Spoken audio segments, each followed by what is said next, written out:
1 in 8 women will develop breast cancer in their lifetime. It's an absolutely horrific statistic. And unfortunately, existing therapies have a limited efficacy on patients that have a metastatic presentation, meaning that their cancer has spread to other organs. Therefore, we really need more understanding on the mechanisms of breast cancer metastasis. My PhD is trying to uncover one of these mechanisms in the breast cancer's favourite place to spread to, the bone.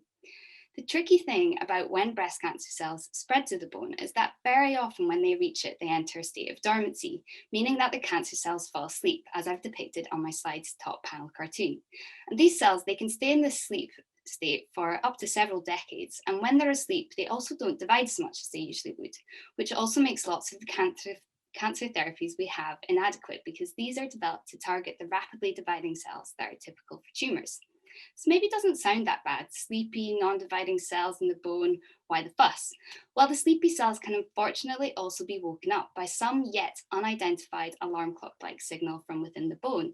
And it's this alarm going off that causes them to divide again, lots and lots, forming secondary bone cancer, much like the cartoon in the lower panel. So the bone marrow is a very complicated environment, and in the past it's been difficult to actually pick out what signals are causing this phenomenon. However, recently it was found that these tissue repairing stem cells that reside in the bone, the stretchy looking cells on my slide, produce vesicles, which are like little cellular parcels that they send to the arriving cancer cells that could cause their sleepiness.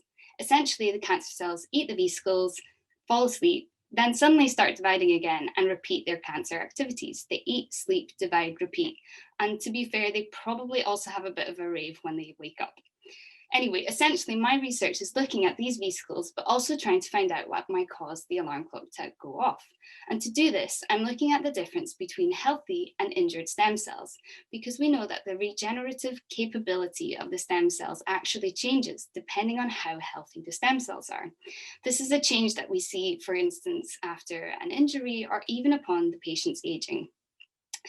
And it's this change in the stem cell's capability that might explain the alarm clock going off.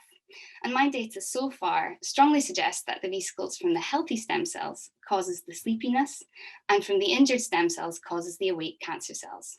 I'm now trying to uncover what's actually in these two different types of vesicles that might explain this mechanism, because if we can understand what's in the vesicles, we could either engineer a treatment that causes the cancer cells to stay sleepy forever, allowing the patients to avoid the bone cancer, or a treatment that wakes the sleepy cells up that would then allow the amazing therapies we have to take effect. Thank you.